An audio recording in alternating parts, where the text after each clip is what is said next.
Hi everyone, today I'm bringing you a video talking a bit more about British rations and their development during the Second World War. Warning at the start here, this is basically going to be me talking to camera. So if that's not your sort of thing, if you're more interested in looking at the kit and the equipment and so forth and rations and bits and pieces, if you're more into that sort of thing, this might not be for you. But a couple of questions came up on the ration videos we've already done, which basically we're asking about what preceded the landing ration and so forth. What was the individual ration carried early in the war? The simple answer to that is that there isn't one, but we're going to get into more detail of how it developed during the course of this video. Another question that came up was asking about compo, and is there intention to make a video on looking at the 40-man composition ration pack introduced during the war? Absolutely there is. There is intention to do that at some point in the future. Can't say when, but it should happen at some point. Getting more into the development of rations during the war, we're going to talk about two aspects of this. We're going to talk about the individual rations, which is the 48-hour or mess tin ration, and the 24-hour ration box, which we've looked at separately in videos. What prompted their development and how were they developed, or for what reason were they developed? And then looking at the wider feeding of the army as a whole and how that developed with composition and so forth, composition ration. Starting off in 1939, there's an old adage which is very applicable to the army, which is that they're very adept at preparing for the war they've just won or the war they've just fought. And that's certainly true in 1939. There's a focus on centralised cooking, which is how rations have been prepared during the Great War primarily.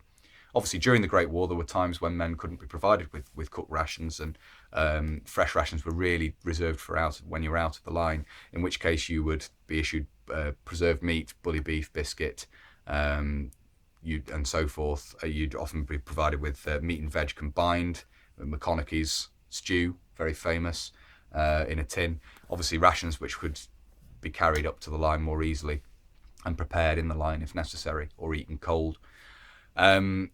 During the Great War, there was some development towards rations which could keep you going for a bit before supply lines caught up with you, but that would literally consist of extra biscuit and maybe a tin of bully beef. If it was expected that after assaulting a trench, assaulting a position, you might have to subsist on your own for a certain amount of time, it would then be expected that supplies would be brought up to you. So there's a very limited development there.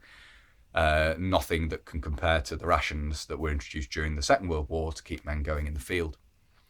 So in 1939, this was the basic thinking was exactly the same, and food was prepared at unit level by unit cooks and then distributed. So that's fine if you're in a static situation, if you're in static defences. And your photographs of 1939-40 show in training a lot of preparation for trench warfare. There was an idea that this was what was going to happen, and we even see it in tank design with tanks being developed for trench crossing abilities and so forth.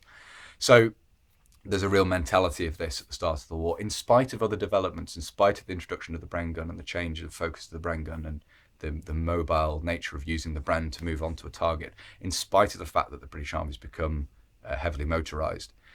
There is still this focus on static defences and static warfare, and therefore rations don't keep pace. The development of an idea of a ration that men can carry with them doesn't keep pace. And this would cause a major problem when there was a move away from the phony war into the actual German assault into France and Belgium, and the retreat to the Channel. And there are some fascinating accounts in a book called We Remember Dunkirk, which was compiled by F.N.J. Shaw, S-H-A-W. If you're interested in finding a copy of that, We Remember Dunkirk. Accounts of men having to scrounge food off the locals, accounts of men simply going hungry or having to raid supply trucks. One very poignant quote is, "No food, only water bottles." And this is literally the case. Not even any tea. You're literally surviving from the water from your water bottle.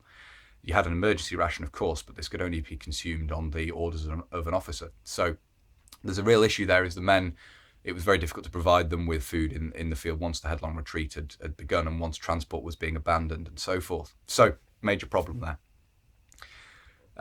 This was recognised, but the immediate response when returning to the UK is a return to home service ration scale. In the field, the BEF ration scale is quite similar to that you'd see for the Great War, in that there are substitutes for fresh food when it wasn't available. So you'd have tinned beef instead of fresh, tinned meat instead of fresh. dried fruit and would be replaced by jam, for example, if dried fruit couldn't be procured, and so forth. There's a lot more fresh food available once you return to the UK, 1940, and back to the home service ration scales and back to centralised cooking, essentially. However, a recognition had been made that at some point you're going to have to assault back into France and retake Europe. And this spurred the development of rations designed for troops immediately after landing. And this is where you get the 1941 landing ration.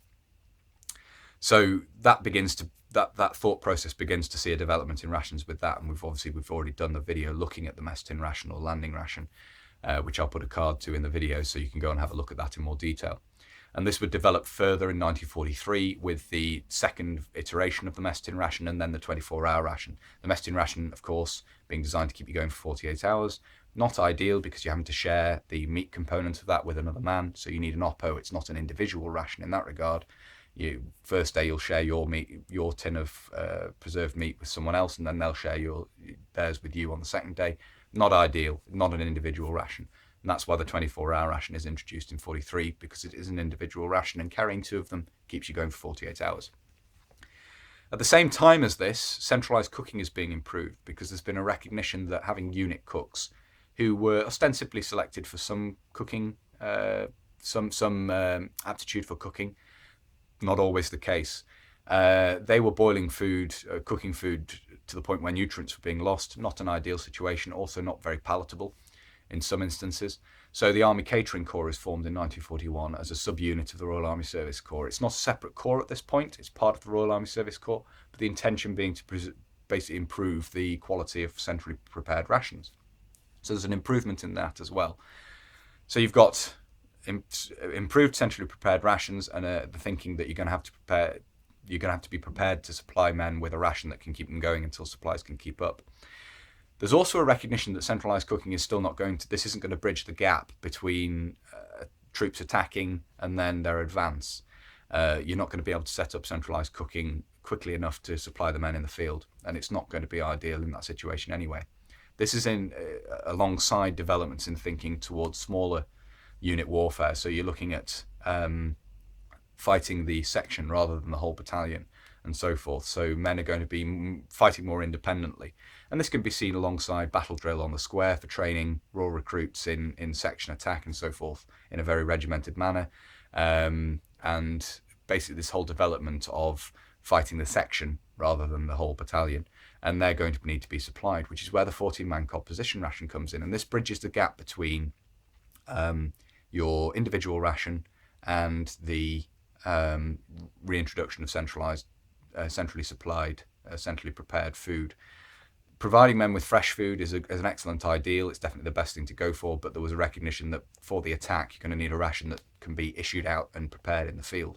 And this is where the 14-man composition ration comes in, tinned goods that can be provided to the section, and they can cook them in the field as necessary and when they have the opportunity. And the idea of this is to keep men going for about 6 weeks. During this time, there's quite a serious calorie deficit and you would lose weight. It was not intended that men would live on compo for longer than this. By this point, you'd expect men to be rotated out, or for supplies to have reached a point where they can be provided with fresh food as appropriate. So that's the introduction of compo in 42. Obviously, the focus we've looked at here is Northwest Europe, or Europe in general. Obviously, the landing ration and so forth were used in Italy, and then the 24-hour after, once it had been introduced, used in Normandy and so forth. The developments for the Far East at this time included a jungle ration, which we might look at in more detail in the future. I think Ramsey, who is the chap who provided the information for the ration videos and who I talked to about doing this video, is looking at reproducing some of the contents of that. So it's possibly something we can talk about in a future video in more detail. So there are various developments for other theatres as well. What we've looked at here is primarily focused on Northwest Europe, but it's quite an interesting progression, and the logic is obviously dictated by the fact that you're going to have to attack back into Europe. And then 14-man composition ration pack, the 24-hour ration would be used right the way through the end of the war, but they were developed in the mid-war period, as I say, through 41 and 43. This wave of different types of rations were introduced for different purposes. So we've looked at the individual ration, which is the mess tin ration, or the landing ration as it's also called, or 48-hour, has different names, and the 24-hour ration. Those are the two individual rations as introduced. And then you have the composition ration, which is designed to feed a section, basically. So there it is. As I say, I hope you found that interesting. We're looking at what we've looked at there is basically a development of the ration scale through the war and how different rations were introduced for different purposes. And that's basically how it developed. And then obviously post-war, you'd see the composition ration and the 24-hour ration pack concepts develop much further. But this is where the concepts of them first originated and was first developed, was during the middle of the Second World War in preparation for the assault back into Europe. So I do hope you found that interesting. As I say, it's primarily me prattling on. One thing I forgot to mention, actually, a microcosm of this can be seen in the development of the issue of tea.